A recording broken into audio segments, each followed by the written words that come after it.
All right, well, we're now heavily involved in the explanation of human, or the analysis of human action. And the purpose of that for this course is to give us a basis for analyzing speech acts. We're in the puzzling situation where we want to say at the same time, well, talking is a form of human behavior like any other. I mean, people walk and talk and sit and play games and make love and do all sorts of other things, and then they also, as part of all of that sequence, the talking consists in performing speech acts. So speech acts are a species of human action. On the other hand, they are special, and we have to explain both what an action is, and we have to get fully clear about that, and then we go on and explain what a speech act is. Now, what's special about speech acts? Well, they have meaning in a very special sense of that word. There are a lot. English has this peculiar notion of meaning, and it doesn't really translate into other languages that I know. But it is a special notion about language, and it's really the main topic, or one of the main topics of this course. And we have to get clear about what is meaning in this special linguistic sense. Now, there are lots of other uses of the notion of meaning. If I say, Yosemite Park is very meaningful to me, or Sally, you mean a lot to me, I think those are probably not the same notion of meaning. They're probably related, but we need to get this special notion of semantic meaning, or linguistic meaning, or illocutionary meaning. Okay, so last time we did it, we were proceeding in the way that philosophers do, by starting with puzzles and paradoxes. And the paradox is that intending to do something looks like any other intentional state, looks like belief and desire. So why are we having so much trouble specifying the condition of satisfaction? Why can't we say, well, the condition of satisfaction of an intention is just an action. That's what a human action is. It's anything that can be the condition of satisfaction of an intention. And there are three puzzles about that. One is, it's puzzling that we have this special word action. We don't have a special word for the condition of satisfaction of other intentional states. And then there seems to be a special intimate connection between intending and acting, in that you can't have any kind of an action. In most cases, indeed, you can't even have an unintentional action without an intention. And why do we have that weird vocabulary of actions that are done unintentionally, inadvertently, on purpose? What's going on there? And then third, we found some famous puzzles, counterexamples to the idea that an action was just the condition of satisfaction of an intention, because it looks like you can intend to do something, and your intention, the thing that you intended to do could happen, and your intention could even cause it to happen, and all the same you didn't do it intentionally. And those were our three puzzles, with Bill killing his uncle unintentionally by running over him when the brakes fail, and the climber killing the other climber by dropping the rope unintentionally, even though he intended to drop the rope. All the same, his intention made him so nervous that it caused him to drop the rope, even though he didn't do it intentionally. At that very moment, he had no intention of dropping the rope. He just got nervous. And then the third case was a bit more complicated, and that's where Smith tries to kill Jones, or maybe it was Jones and Smith, I forget. But anyway, the standard philosophical examples, they could be A and B or X and Y. Anyway, Jones intends to kill Smith, and to that end, he goes and shoots at Smith, but he's a terrible shot. However, in the way of philosophical examples, the shot stampedes a herd of wild pigs, and they trample poor Smith to death. Now, that example's a bit different, but all the same, it does reveal this phenomenon that you can have an intention, and the intention can cause, now watch this vocabulary, it can cause the intended effect, but the action was not done intentionally. Okay, I love this kind of crap because it's what philosophers do for a living. We solve this, or at least I like to do it. You solve these kinds of puzzles. And we saw that if we're really going to take this seriously, we got to make some distinctions. And oddly enough, they're really not common in the philosophical literature. They will be. It takes a lot longer than I thought it would. I mean, I refuted the computational theory of the mind 25 years ago, but it still survives in odd corners. You know, it's still. I got invited to give a lecture on it in Florida. Well, you know, words travel slowly. But in any case, here goes. You need a distinction between the prior intention, between the intention you have prior to performing an action, and the intention that you have in the action. And I introduced a piece of jargon for that. I call it the intention in action. And the proof that you need a distinction is the conditions of satisfaction are different. The conditions of satisfaction of a prior intention are the whole action. You've got to intend to perform the whole action in a prior intention.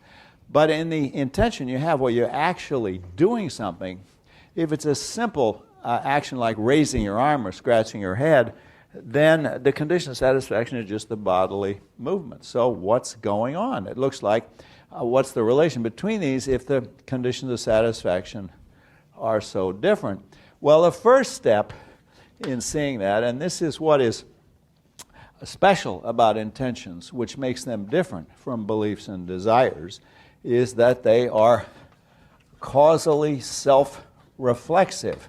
Now, in the textbook, in the book I asked you to read, Intentionality, I describe that by saying they're causally self-referential.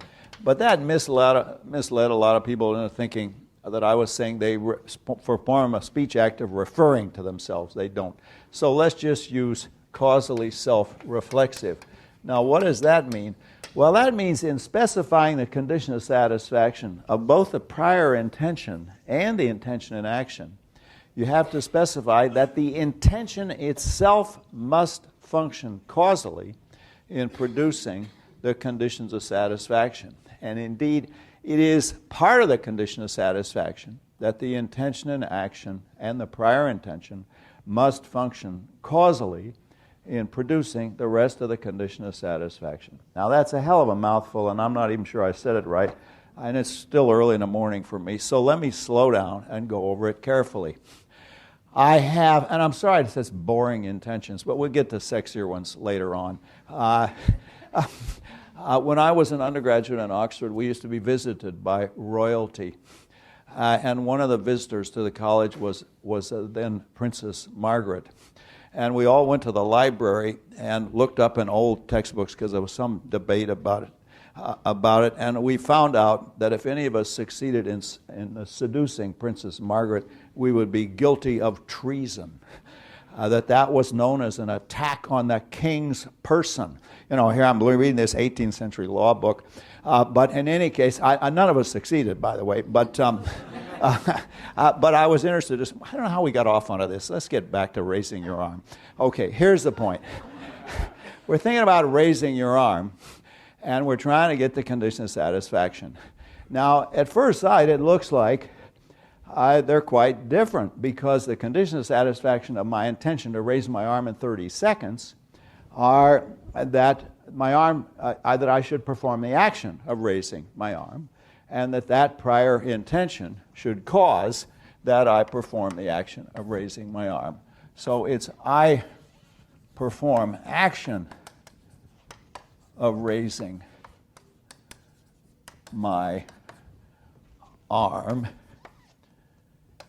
and this prior intention causes that I perform the action of raising my arm. That's the causally self-referential part. The condition of satisfaction of the prior intention are that I perform the whole action of raising my arm, and that the prior intention itself causes that I perform the action of raising my arm.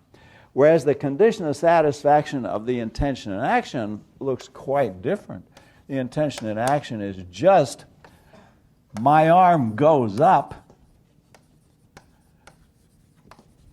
and this intention in action causes that my arm goes up.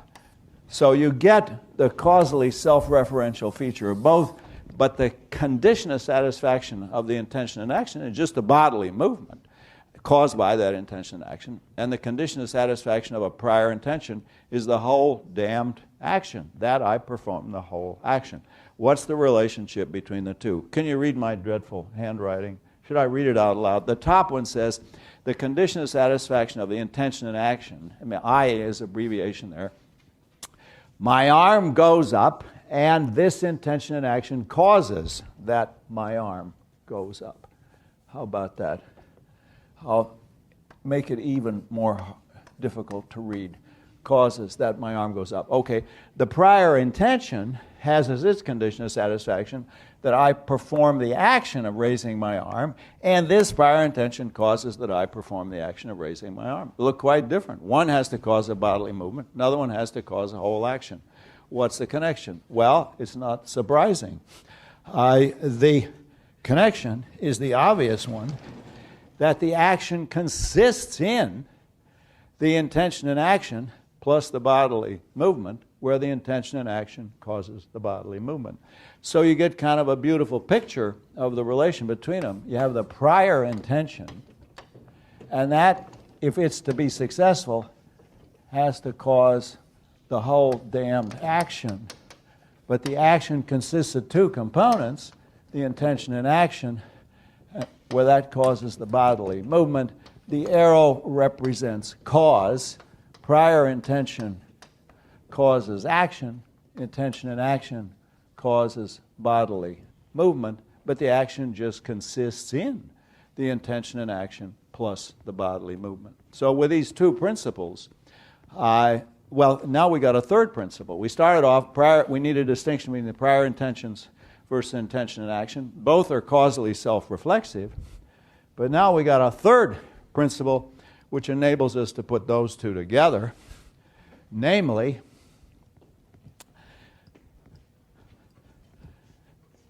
that the action in these cases just consists of the intention and action plus the bodily movement, where the intention and action has to cause the bodily movement. And so if you put those three principles together, the distinction between the intention and action and the prior intention, the fact that they're both causally self-reflexive, and that the action consists of the intention and action plus the bodily movement, where the action causes the bodily movement, then you get a very elegant and simple picture. And notice we've already answered two of those counter examples, because in both the Davidson case and the Chisholm case, you had a prior intention that caused a bodily movement, and there was no intention and action. Remember, Bill is out driving around thinking about killing his uncle, and he accidentally runs over a pedestrian, but there's no point where you ask him, Bill, what the hell are you doing? Where he can say, I'm now killing my uncle. No, what he says is, oh my gosh, my foot slipped off the brake. A terrible thing happened. A pedestrian died. Oh my gosh, it's my uncle. All right, so there was no intention and action. Similarly, with Davidson on the rope, the guy had the prior intention to loosen his hold, and that caused the bodily movement. But there was never a point at which he could say, I am now loosening my hold on the rope, as a way of describing his intentional action. That's the answer to the question, what is the intention and action, is what are you now doing? And if the answer to that will be an intention in action. Now, I give these instantaneous cases where you just raise your arm, but intentions in action can stretch over years. Somebody says to me, what are you now doing? I'm writing a book on the philosophy of language. Well, that's an intention and action that goes over a hell of a long time and fits and starts and so on. So in the intention and action doesn't have to be instantaneous, though philosophers like these simple Mickey Mouse examples.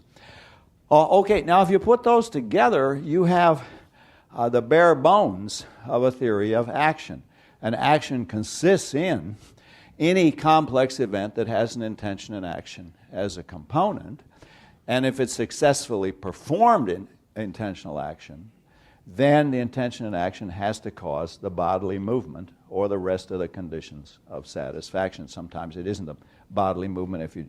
If somebody says to you, hold still, the action will consist of not making a bodily movement. I'll get to those cases in a minute, but for the simple cases, we'll take the bodily movement cases. So then you see the possibility of unintentional actions. Well, there are all kinds of things that happen that you didn't intend, and so those you did unintentionally. I raised my arm, but in raising my arm, I scared a whole flight of birds that were sitting on the limb of the tree, which I banged into when I raised my arm. Now that was an unintentional action. I didn't intend to scare the flock of birds, but I did so unintentionally. All right. However, you don't want to think we spend our life just raising our arm and scratching our head. How about more complicated cases? And then we got to talk about those before we can get to speech acts, because speech acts are a very special kind of case. A couple of footnotes. The ordinary English word for intention in action is trying. Whenever you had an intention in action, you did try.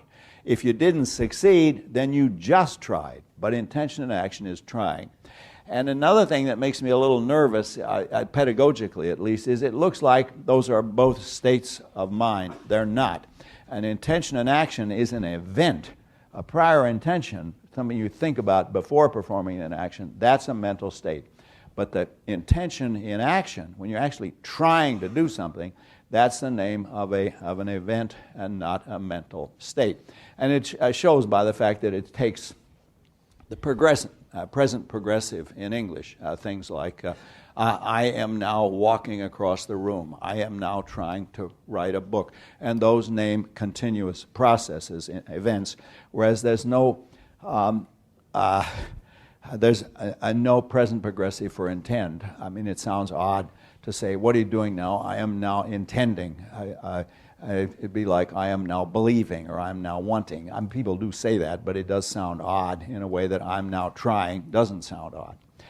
Okay, now I'm going to complicate it by talking about complicated actions which are more interesting to us because they'll lead us to speech acts.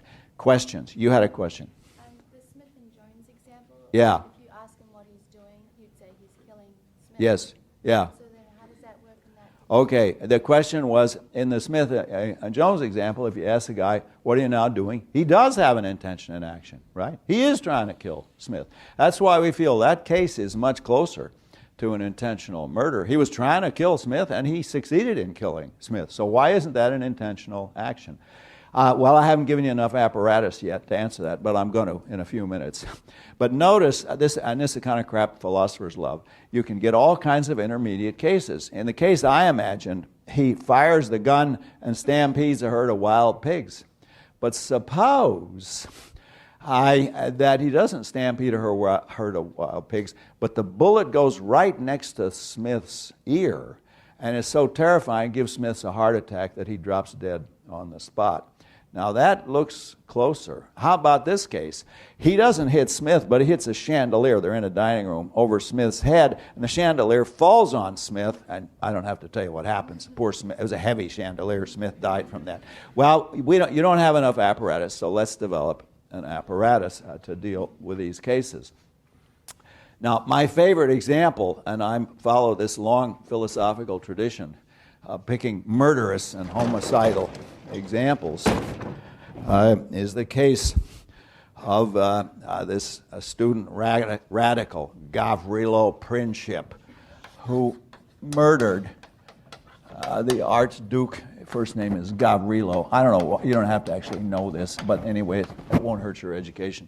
To know that Gavrilo Princip, a bewildered student radical, assassinated the Archduke Franz Ferdinand and his unfortunate wife, I've forgotten her name even, in Sarajevo, which was even in those days an even more dinky backwater town than it is today. I have been to Sarajevo, and the unfortunate Archduke and his wife were visiting Sarajevo on some kind of a state visit, and they shouldn't have been because it was a very dangerous place to visit. And Gavrilo and his radical friends set out to assassinate the Archduke and his morganatic wife. Now, Gavrilo was as incompetent as his friends, and they missed the connections So they got all lost. But on the other hand, the Archduke and his driver, they got lost too. So the Archduke is wandering around the streets of Sarajevo in this big touring car, and Gavrilo is going home disconsolately when suddenly he sees this car coming down the street. And the damn car was lost, so they stop the car, the driver does, and backs into a driveway to try to make a U-turn, to try to turn backwards. And Gavrilo is confronted right with his enemy on the spot. So he hauls out his pistol and blasts away at these unfortunate people. Now, we imagine that we are theoreticians present, and we're searching for intentions in action. And we ask him, Gavrilo, what on earth are you doing? And it seems to me he can say at least the following. I am pulling the trigger. I am firing the gun. I'm shooting the Archduke.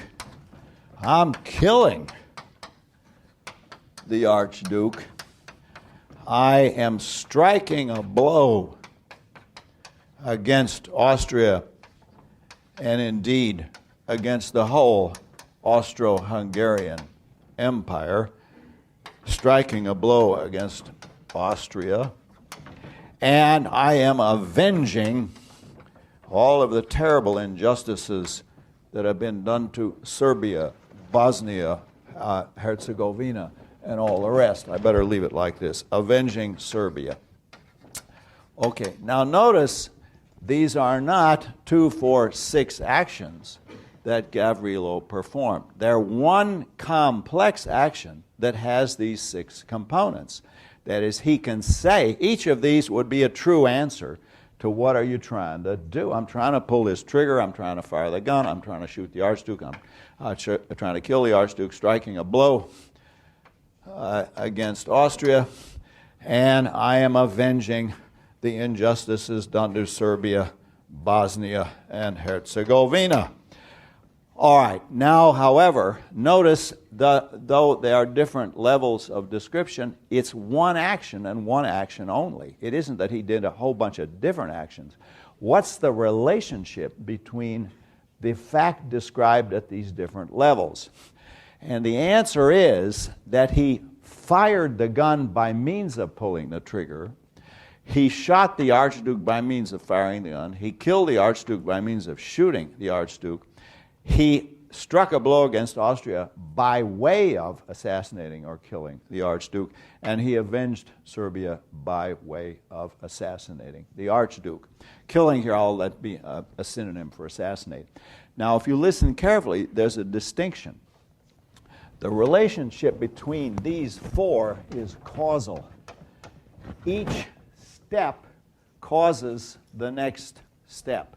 Thus, pulling the trigger causes the gun to fire. Notice it doesn't cause him to perform the action of firing the gun. It just is performing the action of firing the gun. But the way he performs that action is by pulling the trigger. So these are causal relations. You fire the gun by means of pulling the trigger. You shoot the Archduke by means of firing the gun. You kill the Archduke by means of shooting the Archduke. Now these, however, are quite different. They are constitutive because in that situation, killing the Archduke didn't cause striking a blow against Austria. It just was striking a blow against Austria. And striking that kind of a blow in that context didn't cause Serbia to be avenged. It just was, as far as Gavrilo is concerned, a case of avenging Serbia. So in the structure of complex actions, you find 2 types of relations. One is the causal relation, where doing something causes something else, even though it's part of the same action. But you also find the constitutive relation where doing something just is doing something else, and that's going to be important for language. Because when I open my mouth and this racket comes out, it doesn't cause me to give a lecture. It just is giving a lecture. That is, uttering these sounds in this context doesn't, then you don't have to wait around and see, well, did a lecture actually happen? No, that's it. That is the giving of the lecture, and that's going to be characteristic of language, that in the case of language, you do something that constitutes, it doesn't just cause, but constitutes the performance of a speech act. So just to have some terminology, I call this the causal by means of relation. You cause one thing by means of doing something else, and this is the constituted by way of relation. The constituted by way of relation, whereby you do something by way of doing something else that constitutes doing the first thing you're trying to do. Did I say that too fast? Did you get all that? Okay, you got it. Good. Well, you look pretty smart. All right, so now why should it be like that? Why do you get these two relations? And I think it is remarkable about human beings that they have this elaborate structure of constitutive relations. There's no additional fact. I just make the noises through my mouth. But you have a set of abilities, and I have a set of abilities, which are such that when I make these noises through my mouth intentionally, I'm saying something. I'm giving a lecture. I'm explaining a set of phenomena. And furthermore, you are understanding that. Now, that's the miracle of language. My dog Gilbert, I love him dearly. It's no good lecturing him on philosophy. He doesn't get it. And what is it about us that enables us to get it that he doesn't get? Well, part of it, not by no means the whole story, is we fully understand these constitutive by way of relations. Okay, now I want to introduce a couple of items of jargon that are not due to me, but anyway, here they are. One is, what's the top level of this? I say pulling the trigger, but why don't we say, well, there are a whole lot of things that happened up here. We did know that he secreted acetylcholine at the axon end plates of his motor neurons, acetylcholine. He did secrete acetylcholine at the axon end plates of his motor neurons, because if he hadn't, the trigger wouldn't have moved, right? The finger would not have moved. But if we ask him, Gavrilo, what the hell are you trying to do?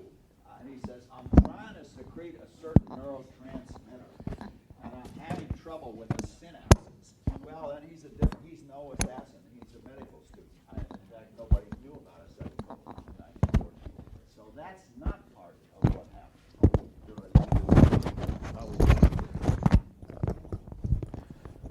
Okay, can you hear me? All right. If it falls out, as it probably will, I give another shout. All right. So there are things that happened above that are not part of the complex intention and action. What's the top level? The top level is called a basic action. And a basic action is any action you can perform without intending to do something else by way of which or by means of which you perform it. I'll say that one again. Okay.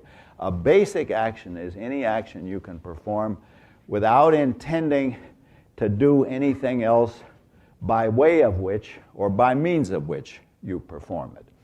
All right, but now from that definition, it will follow that what is a basic action for one person will not be basic for another person. So I'm assuming Gavrilo is an amateur where guns are concerned.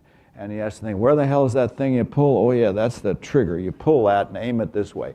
But, of course, if he's an accomplished professional killer, used to firing guns every day, then firing the gun or shooting the Archduke would be the basic action. What's basic for one person will depend on the level of skill. It will depend on the background skill. And so what's basic for one person won't be basic for another person. So, for example, for a really good pianist, she might play a whole piece as a basic action. What are you doing? I'm playing Fiorilese, and she just sits down and bangs this out. She learned it in third grade, and she knows she just bangs it out automatically. There's nothing by way of which or by means of which she does it. I am hopeless at the piano. I have a problem finding middle C. It's one of those white jobs next to the black jobs in the middle. And I can find it, but it's certainly not a basic action. Okay. Basic for one person is not basic for another person.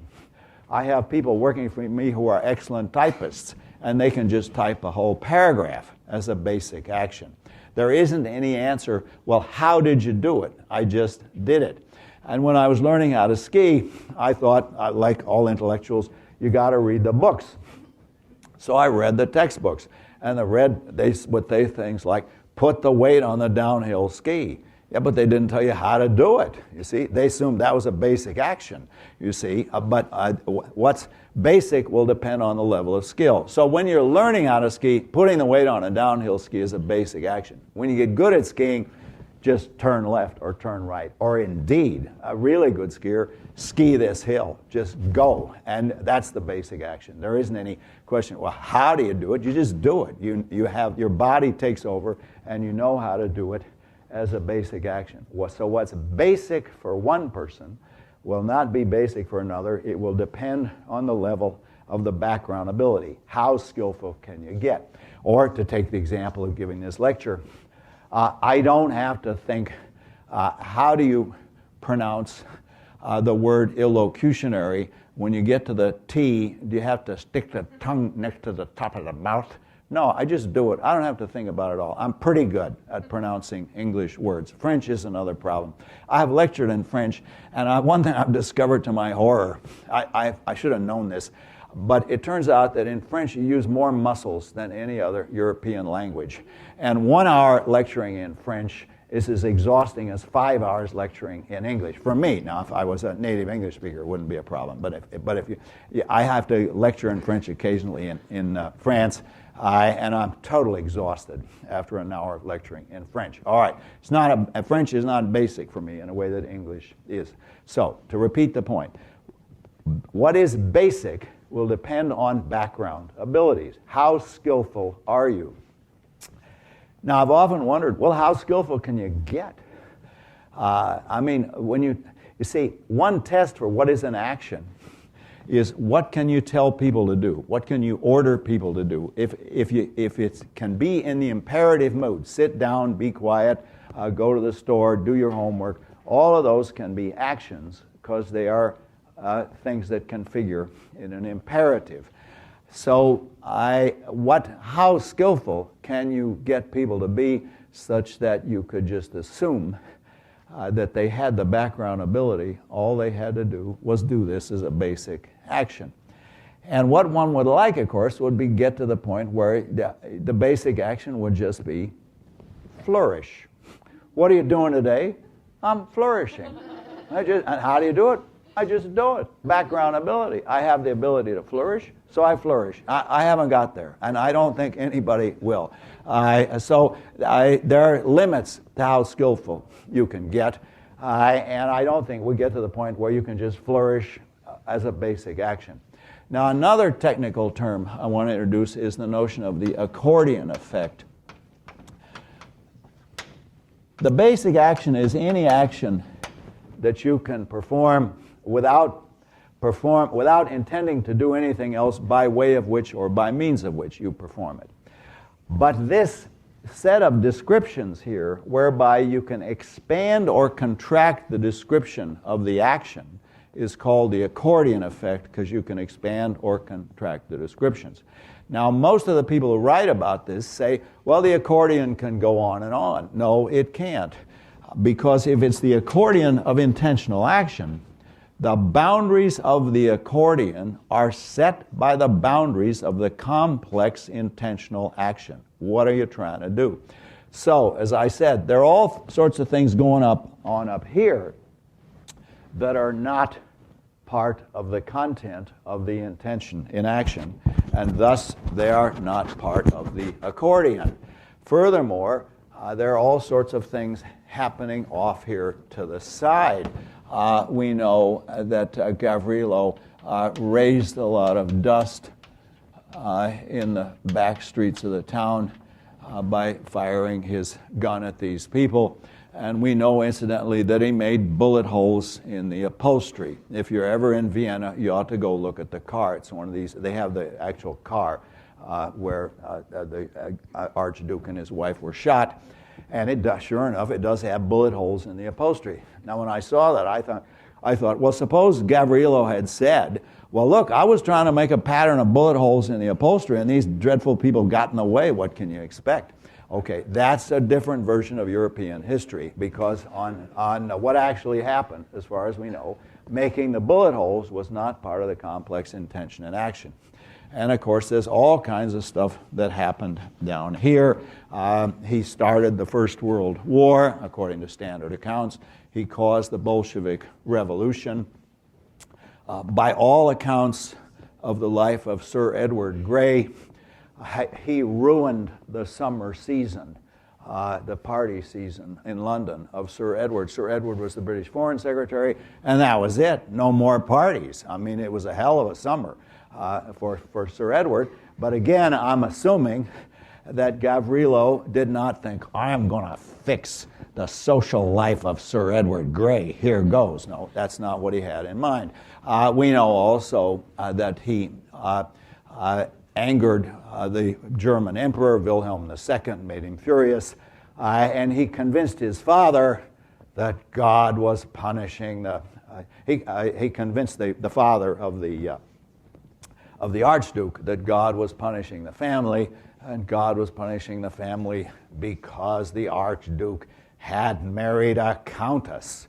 And countess, that's riffraff. I mean, if you're the Archduke, you got to marry, well, preferably an archduchess, but at least somebody who's somebody. You can't marry some riffraff countess off the street.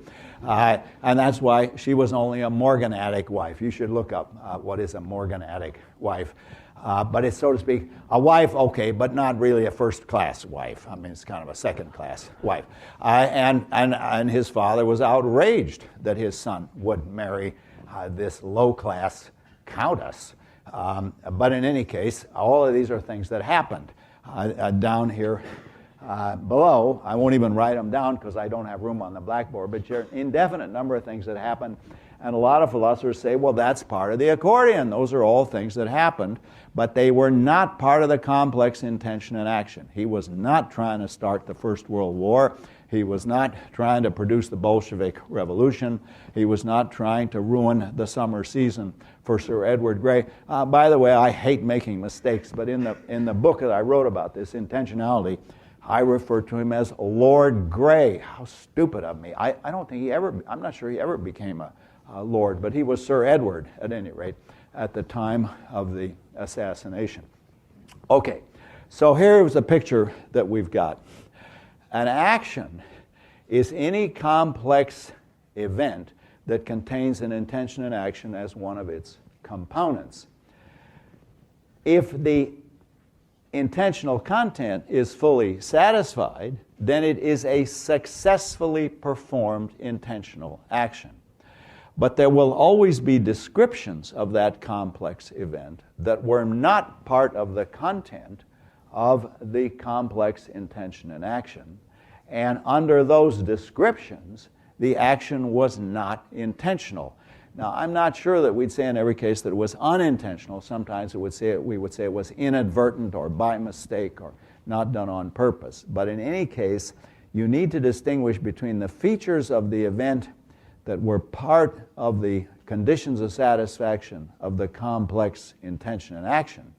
And under those descriptions, the action is a successfully performed intentional action. But there will be lots of descriptions of any event that were not part of the complex intention and action. And under those descriptions, it seems to me, it was not an intentional action. Now, I'm not sure in every case that would say it was an unintentional action. So he altered the relationships between his elbow and the North Pole. Okay, there's no way I can move my elbow without altering those relationships. But it seems funny to say he performed the unintentional action of altering those relationships, because that's not even a ballpark possibility. Now, maybe if there was a law against altering those relationships, we'd say, well, he did that part unintentionally. And there I just am not sure what the boundaries are of what we would call the unintentional action and what the not called part of the action at all. Okay, so you get a picture of the complex case where you have a complex set of relations of conditions of satisfaction. The top one will be a basic action, the top level of description. That is something you do where you don't do anything else by way of which or by means of which you do it. That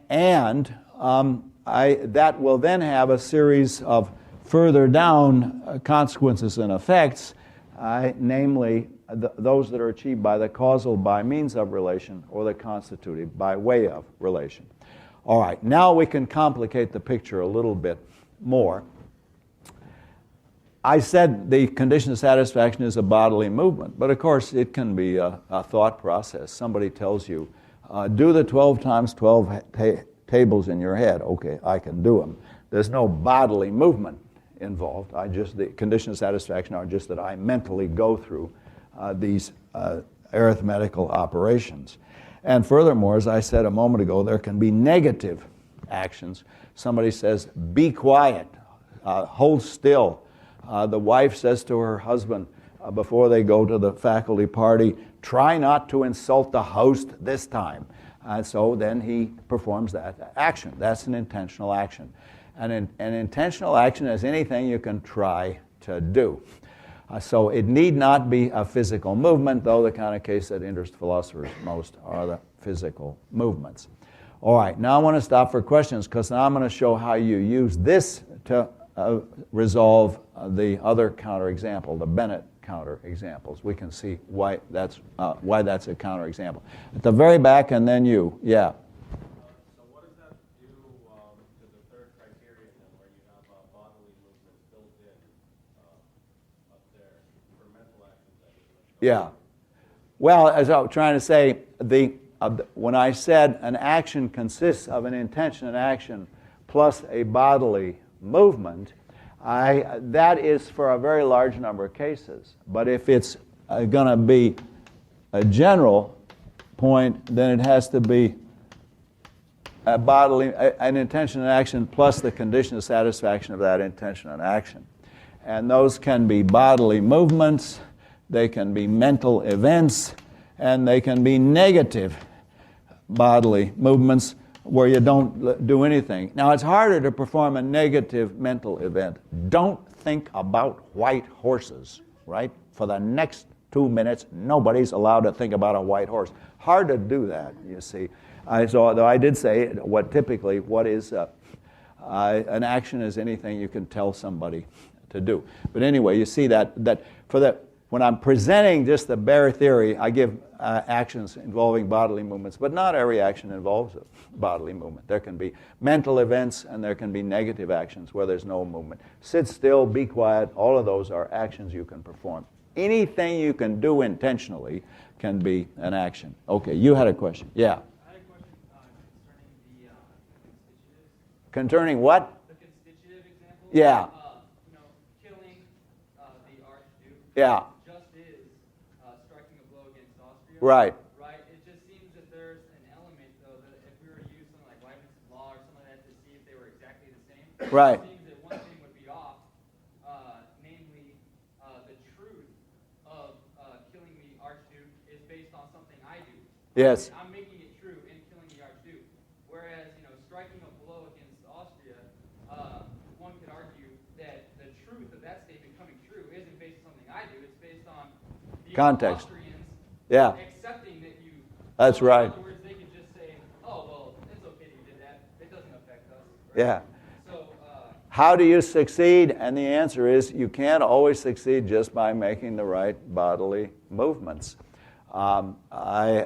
You're proposing marriage to the girl with the intention of getting her to marry you, and you do all of the things that constitute the proposal, but the perlocutionary effect doesn't come across. She does not agree to the proposition. So success is not always up to the agent of the action. What we're getting at in this case is, though, what was he trying to do? Now, you point out, yes, but with things like striking a blow, suppose the Austrians just say, we're bored with the whole thing, and so no blow is struck. And this is characteristic of protest movements. Sometimes people just get bored or go away or don't pay any attention. There was a wonderful case, I don't know if it's true, but it's too good not to leave out. In one of those South Coast hotels on the British, in England, they were having tea.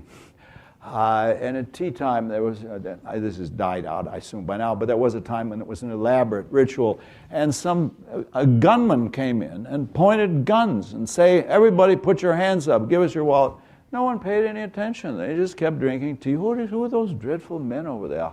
And didn't pay any attention, and the gunman just gave up. They had to go away because they did not achieve the perlocutionary effect. So you don't always succeed just by having the intention and performing the bodily movements. You got to get other people to cooperate, and the background is essential to that. Yes. Well, no, you're not quite finished. Go ahead. Well, I guess my point was, if that is the case, and you're agreeing that not in every case, then it seems as though we can't say, right, that killing the Archduke just is. In that context, yes. In that context. And now I hope I said in that context, because that's precisely the point I'm getting at. You have to have the right context. In this context, I am giving a lecture in Philosophy 133. But I could make the same noises to a room that, unknown to me, was totally empty. Or I went to the wrong room at the wrong time and I didn't pay any attention. I didn't bother to open my eyes because I was too hungover. And I made the same noise, but I did not succeed in giving a lecture in Philosophy 133 because nobody was there. That would be an unusual case. But most actions presuppose the existence of an appropriate context. If the context isn't appropriate, you don't succeed. And think of things like voting in an election, which is a speech act. Voting is a speech act, but you succeed in voting only if there's a very rich context present. This is why in Anatole France's famous case, the nearsighted priest baptizes a penguin. And here's this guy dressed up in a dinner jacket, and the priest baptizes him. Well, he thought he was baptizing a penguin, didn't know what the hell was going on, and he did not succeed in baptizing a penguin. So you can construct all these fascinating examples where you had the right intentions, you made the right bodily movements, but it didn't actually happen. Yes? Okay, so I'm wondering if a basic action can change not only with who the agent is, but also with the situation. Because my thought would be that if we have a non-expert shooter who is shooting somebody, we would say the basic action is to pull the trigger. But I also think we could take an expert shooter, and if some other individual with power gives him a gun, and let's say it's someone close to him in front of him and says pull the trigger, wouldn't we say that the expert shooter's first action would be pulling the trigger? If the expert did what he did by way of obeying the order, yes, then he pulled the trigger. But if he said, do your job, where the job is to assassinate the guy, then he just assassinates him, and he doesn't have to think about how he does it. See, what's basic depends on the natural answer to the question, how did you do it? And if the answer is just, I just did it, then it's a basic action. So if somebody says to me, raise your arm, and I do it, and they say, well, how did you do it? Well, I just did it. There wasn't any how did I do it. Now, if I had a brain damage, there are people with brain damage who can't just haul off and raise their arm. They have to plant the foot, go part way, and then move the other foot and go the rest of the way. And that's not a basic action of them, raising the arm. Then there's a way they have to go about it. There's a set of procedures. Now, again, when I talk, for me, talking is a basic action. I don't have to think, how do you pronounce the T? I don't have to think, you got to stick the tongue up next to the top of the mouth. I don't think that because I just do it. I just haul off and do it as a basic action. But you're right. What is the answer to the question, what is the guy trying to do? And if the guy says pull the trigger and I try to do what he says by way of pulling the trigger, then that would be the basic action for me in that case. Okay, other questions? Yes? Okay, so say I'm walking to class and I form the prior intention to open that door to get inside the classroom. Yeah. And I'm pulling on the door, but I have all my books and the door's not opening. Yeah. But someone inside the class sees that I'm trying to open the door, and they slowly push on the door as I'm pulling on it. Yeah. Unbeknownst to me, this all happens, and I'm outside and I'm pulling on the door, and then the door opens. Yeah. I formed the prior intention that caused the intention in action and the bodily movement. Yeah. And then the door opens. Yeah. does that fit? I mean, is that the right Well, okay, I don't know if everybody heard the question. The question is, what happens in the cases where you get help? That is, my intention was to open the door, and I did try to open the door, and the door did open, but that's only because there was some nice person on the other side helping out. Did I open the door or not? Well, I mean, the law, as you probably know, is full of cases like this. Yes, Jones shot the gun, but there was another guy who shot another gun at exactly the same time, and the bullets both struck the victim, and the victim would have died from either bullet. Who killed him? Did both kill him? And I don't think we need to worry too much about this as long as we recognize all the facts. I was trying to open the door. I could not have opened it by myself, but I did get help from somebody else. I think the correct answer would be, well, I opened the door, but only with somebody else, with help. Now, this is going to lead to another question, and that is, what about collective intentionality? And there are collective speech acts where it isn't just I am performing the speech act, but we are performing the speech act together. We hold these truths to be self-evident, say the authors of that particular speech act. We, the people, perform this speech act of declaring our independence. So collective intentionality is going to be crucial, where you can't just do it all by yourself. But and the deeper point that you're making is often you can do something and people will give you credit for doing it even though you couldn't have done it without help. Now let me give you some famous cases of that. When I was a kid, it used to drive me crazy that people would say things like, Louis XIV built the Palace of Versailles. And I wondered, all by himself, did he lay all those bricks? The truth is, he didn't lay a brick at all. He just, he gave orders to other people who did it. But we hold him responsible. We say he performed the act of building Versailles, even though it was carried out by somebody else. Similarly, people say things like, Napoleon won the Battle of Austerlitz. Well, he had a lot of help, right? He didn't do it single-handedly. And these are interesting cases to work out. And I think there is a kind of elitism that's built into the language that often we will give the boss credit for something that it took a whole lot of other people to effect. It took collective intentionality. Barack Obama passed the health care bill. Oh, did he? I thought there were a whole lot of other people involved. And I'll let you work out these details. But from our point of view, we need to get the idea that an action consists in an intention and action together with the other features of the complex event. And if the condition of satisfaction of the intention and action are satisfied, it is a successfully performed intentional action, but the intention and action has to cause those conditions of satisfaction. Now let's go explicitly to the case of Jones and Smith. The standard account in the philosophical literature says the problem in those cases is that the causal chain is funny. There's something wrong with the causal chain, and that has a name. Those are called deviant causal chains. And the case where the guy intended to kill the victim, or Jones intended to kill Smith, shot the gun at Smith, stampeded the herd of wild pigs, and the wild pigs stampeded poor Smith to death. That is said to be a case of a deviant causal chain. And the claim is that the intention is only satisfied if the causal chain is not deviant. I think that's wrong. The problem is not the deviance of the causal chain, but rather a requirement of the background and the content of the intention action that it should not be deviant. Now let me illustrate that. Suppose that Jones and Smith are the same, but Jones has an assistant named Brown. And Brown and Jones both know that Jones is a lousy shot. He's terrible.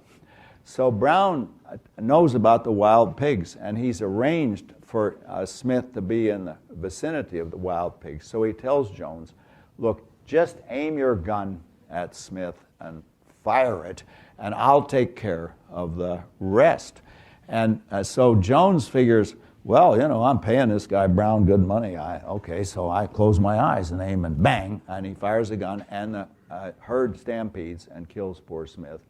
Then it seems to me that is a case of an intentional killing, because the reason we doubted in the first case was not just because the causal chain was crazy or deviant, but because we were making a tacit assumption that it was part of the conditions of satisfaction that it should not be deviant. That is, we were assuming that Jones's intention was to fire the gun and thus send a bullet from the gun into Smith's body and thus produce a wound that would result in Smith's death. Now that's the standard causal chain. But if you imagine that Jones has got a completely different causal chain, he doesn't care about did the bullet hit him or not him. He just knows if he fires the gun in that direction, that will succeed in killing Smith. Then that seems to me enough. That's a case where he did kill Smith intentionally. So it's not the deviance of the causal chain. The causal chain is just as crazy in the second case, where Brown knows about the pigs and just tells Jones to fire the gun and assumes that the pigs will do their job. That's just as deviant, but the point is, in that case, we're willing to say that it's an intentional action. Why? Because things went according to plan. You see, in the first case, where the shot stampeded a herd of wild pigs, things weren't going according to plan. The plan was to send the bullet from the gun into Smith's body, and that didn't happen. But in the second case, where Jones doesn't give a damn how the death takes place, he just knows if he pulls the trigger and fires the gun, that's all that's going to be necessary. Then things do go according to plan. See, most people don't know the details of the causal mechanisms by which they operate. I say to you, drive to the store and get a 6-pack of beer. We're out of beer. Now that's an intentional action on your part, but is it part of the content of your intention and action that the oxidization of the hydrocarbon molecules due to the action of the spark plug should release enough energy to move the piston? Well, if it didn't happen, the car won't budge. But most people don't know a damn about the oxidization of hydrocarbons. And I'm afraid an awful lot of people don't know anything about pistons and crankshaft and connecting rods. They know you turn the damn key and the engine starts, and you push this pedal and it goes forward, and you push that one and it stops. That's all they need to know to perform intentional actions. To perform the intentional action of driving, you don't have to know the details of exactly how it works. And in the case I'm imagining, Jones kills Smith intentionally without knowing the details of how it's going to work. All he knows is he's paying Brown good money, and Brown says that if he fires the gun in this direction, that will be enough. He will produce the desired effect, and there it seems to me, though the causal chain is just as deviant in that case as it was in the other case, is still an intentional action because it was not part of a requirement of either the background or the intentional content that the causal chain should be standard. Okay, now we're getting a picture, however, of how human action fits into rationality. In human rationality, people usually reflect and they make up their mind. When they make up their mind, that's called a decision. And our name for the effect of the decision is a prior intention. The prior intention is formed at the time a decision is made. Now, how do they make up their mind? Well, typically, they have beliefs and desires. Now, sometimes they have other things like moral principles or obligations, but certainly in a standard case, they have beliefs and desires, and reflecting on the beliefs and desires or other things like obligations. So desires plus obligations, etc. leads to the formation of a decision. They make up their minds. You want trying to decide who you're going to vote for in the election in November. And that involves reflecting on a lot of reasons. And these things, beliefs and desires, and all the rest of it are called reasons for action. And on the basis of those, you form a prior intention. And the prior intention leads to the action, where the action, as we've seen, consists of the intention and action, plus the bodily movement, etc. It need not be a bodily movement, but it can be all kinds of other things, such as a mental event. But if it's deciding who to vote for in an election, there has to be a bodily movement by which you make a mark on a ballot paper or whatever. Okay, so the decision causes the action. The action consists of the intention and action plus its condition of satisfaction. And the decision is arrived at by way of reflections. And the reflections are typically on beliefs and desires. And they together cause the decision. So you have a system of rational mental causation, whereby reflection on reasons for action results in a decision. The decision is precisely the formation of a prior intention, and the prior intention causes the action by way of causing the intention in action. That's the picture. Now, this has enormous ramifications for the explanation of human behavior. Typically, when we explain human behavior, we cite the reasons that the person had for making the decision, the reason that the person had for forming the prior intention. But notice, there's one thing that's left out of this picture, and indeed is left out of the book, I'm sorry to say, but I put it in other books, and that's this. Typically, the causes don't force the next step. You can have those reasons. I have these reasons for voting for this guy, and on the basis of those reasons, I made up my mind to vote for him. I formed a prior intention. But all the same, I might have decided to vote for the other guy. People decide to vote for all kinds of reasons. They voted for Bill Clinton because, he went to the same college they went to, and they thought that's a pretty good reason. College loyalty is their reason for voting for Clinton. And they would say, but do you think that's a good reason? No, I don't, but that's the reason I acted on. That's the reason that actually led me to the decision. Okay, but there seems to be a causal gap, because you can have the reasons, know what the reasons are, but all the same, the decision is not compelled. You might decide to vote for another guy. Furthermore, once you've made up your mind, there's still a causal gap between the decision and the onset of the action. So you got a gap here between the reasons and decision, and another gap here between the decisions and the onset of the action, because you made up your mind to vote for this guy, and you get in the ballot booth and you think, to hell with him, and you just decide not to do the thing you decided you were going to do. You just decide to vote for somebody else. This happens all the time. Furthermore, if it's a complex action that takes a lot of time, you can give up at any point. You can stop. You decided you were going to learn French or swim the English Channel or run 5 miles a day, but there's a gap between that intention and action and actually carrying it out. So you got a kind of continuous gap here. Now, there's a name for these gaps. They're called the freedom of the will. And the problem with the gaps is that they upset our nice picture of the universe as being causally determined. Because in our own experience, we have the experience of making up our mind, where we make up our mind on the assumption that we have genuine possibilities, that there are alternative possibilities open, that though we're doing one thing, we don't have to be doing that thing. We could be doing something else. And also, having made up our mind to do something, we might just not do it. And furthermore, having made up our mind and started doing something, we might just not continue to completion.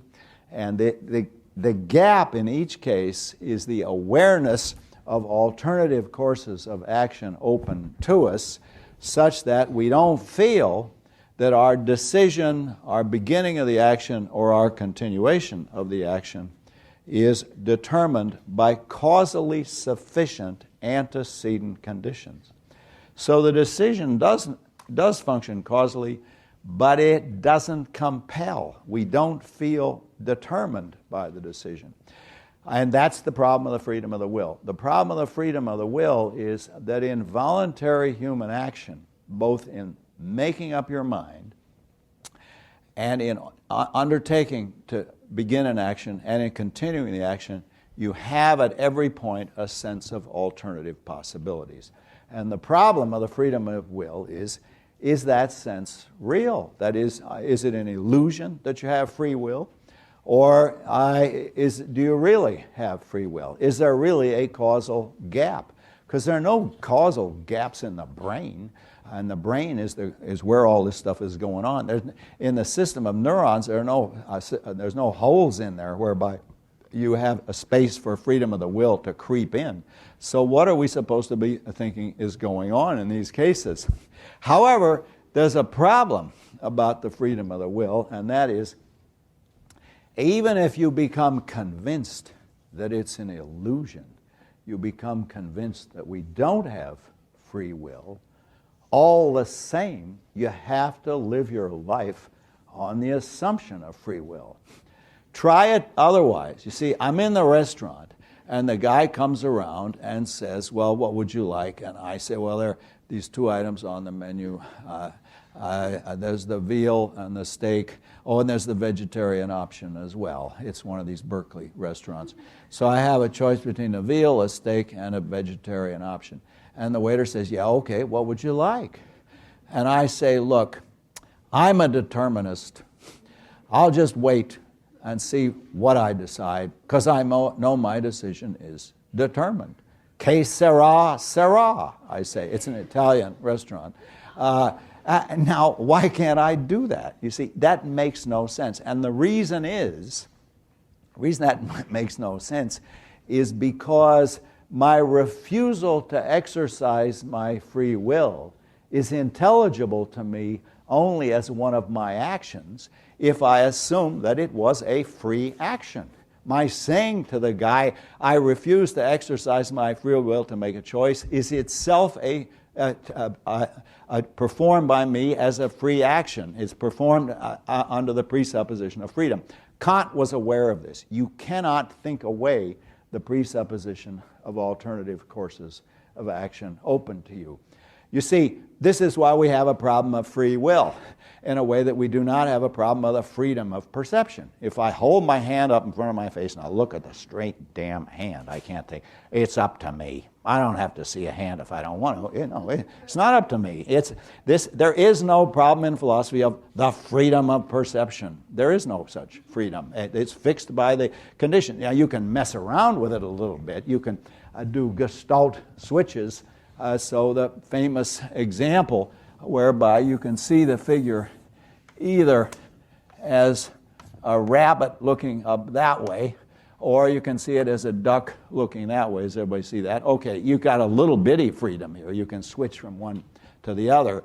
But in general, there is no such thing as the freedom of perception, whereas there is such a thing as the freedom of the will. But is it real? Maybe it's just a massive illusion. And it could be. I haven't said that free will is real. I've just said it's an assumption we cannot avoid. See, I gave a lecture on this in London, and a guy got up in the audience in great passion and said, yes, but if determinism were shown to be true scientifically, would you accept it? And I said, the form of the question you're asking me is, if it were demonstrated scientifically that there is no such thing as free, rational decision-making, would you freely and rationally decide to accept that result? You can't pose the... You see, if he had said to me, look, if determinism were shown to be true, would the mouth open with your mouth open, and what would be emitted would be affirmative allomorphs. What would come out would be, yeah, sure thing, and how, technical noun. Those are called affirmative allomorphs. You bet. All of those are affirmative noises. Now that at least is in the spirit of determinism, but nobody would ask me that. Would your mouth emit affirmative allomorphs? What he's asking me is, what would you decide? So we're in a paradox where free will is concerned. I'm not saying this is an argument for free will. Whole thing might be a massive illusion. What I am saying, though, is we cannot proceed on the exception, except on the assumption of free will. You can't think away that assumption from rational decision making. And even the refusal to exercise freedom is intelligible to you only as a free action.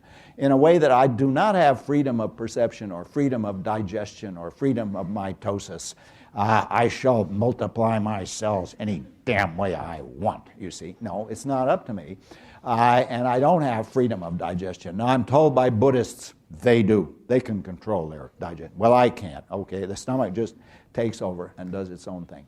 All right, now this is important for us because language is the paradigm case of free action, where you have freedom, where you sense alternative courses of action open. It is not the case that your mouth just opens and noises come out. You have to freely decide what you're going to say, and that's a case where you're aware of the gap. Okay, so now look, we've actually covered quite a lot of ground today. You might say, well, what's all this got to do with language? Well, I'm going to tell you about that, but what we're going to see is language is a special case of this accordion effect that we described, where the basic action will be uttering sounds. Though, again, in a language where you're completely familiar with it, that's not basic. Basic is just, go tell that guy in the next room to make less noise. So the basic action will be telling him to make less noise. It'll be described at the illocutionary level. But if it's in a foreign language and you have to think, what am I going to say exactly? Monsieur, s'il vous plaît. Je voudrais, and then you go on how you're going to do it. Then a basic action will be to pronounce the French sentences. But for most of you, performing illocutionary acts in your native language is a basic action. You don't have to ask yourself, well, how exactly do you do that? How do you ask somebody to be quiet? So we're going to have we're going to use all this to give an account of meaning, and we're going to have to give an account which grounds the taxonomy, which shows why there have to be these kinds and only these kinds. Okay, we still have a few minutes left. Let's take questions, because I've said a lot of things today. I've covered a lot of ground today, and I want to make sure everybody's up with this. But I want you to see that there is, in addition to the structure that I described, there is a problem of free will. There is a problem that we do not sense in typical rational behavior. We don't sense our actions as caused by antecedently sufficient conditions. Now, sometimes we do. Sometimes you're in the grip of a rage, or you're just overwhelmed with some sort of passion, and you don't sense alternative courses of action. But in the normal, rational case, you have a sense of your own freedom. Yes? I think there's also a problem with if you get the belief wrong, there's like a true-false. If you have a false belief. Yeah, well, of course, there are lots of cases like that, where you make a decision on a basis of a false belief. But all the same, the belief, true or false, did function as a reason for your decision. A lot of people voted for Bush on the belief that he would avoid foreign involvement. And Bush himself believed that he would avoid foreign involvement. Well, that didn't happen. After September 11th, we had more foreign involvement than anybody had ever expected. Okay, any other questions? Okay, so where are we? Well, don't snap your notebooks yet. I'm going to tell you where we're going to go. We're going to have to show how all of this apparatus will enable us to give an account of language and meaning. And there's several things we have to keep in mind when we give that account. One is we have to be completely clear about the distinction between meaning and communication, or between representation and communication. But we have to do something also, which is crucial for the theory of speech acts, and that is we have to show how meaning necessarily involves a certain double level of intentionality. You intend to produce the sentences, but you also intend to make these sounds, but you intend that those sounds themselves have conditions of satisfaction. So you have a double level of intentionality, the level of the utterance and the level of the speech act. But furthermore, the intention to determine, the intention to perform the speech act will determine under which conditions the speech act is satisfied. Under what conditions is the statement true? The belief, the order obeyed, the promise kept. So the intention to perform the speech act has to determine the conditions of satisfaction, even though you can successfully perform a speech act when the conditions of satisfaction are not satisfied. You can successfully make a statement even if it's false. You can successfully give an order even if it's not obeyed. You can successfully make a promise even if it's broken. And now we've got to give that account, the account of the intentionality of speaking, which makes clear the complex relations between meaning, illocutionary force, and conditions of satisfaction. And we've got to do all of that in a way which gives us a transcendental deduction of the 5 categories, which shows why these and only these are the possibilities of human language. Wittgenstein was wrong when he said there's just a limitless number of things, unzählige number of things that you can do with language. In the illocutionary line of business, when you're creating one of these guys, there's a very limited number of things that you can do, and what you can do is restricted by the possibilities of meaning, which itself is fixed by the possibilities of the mind. Okay, we'll go on with that on Tuesday.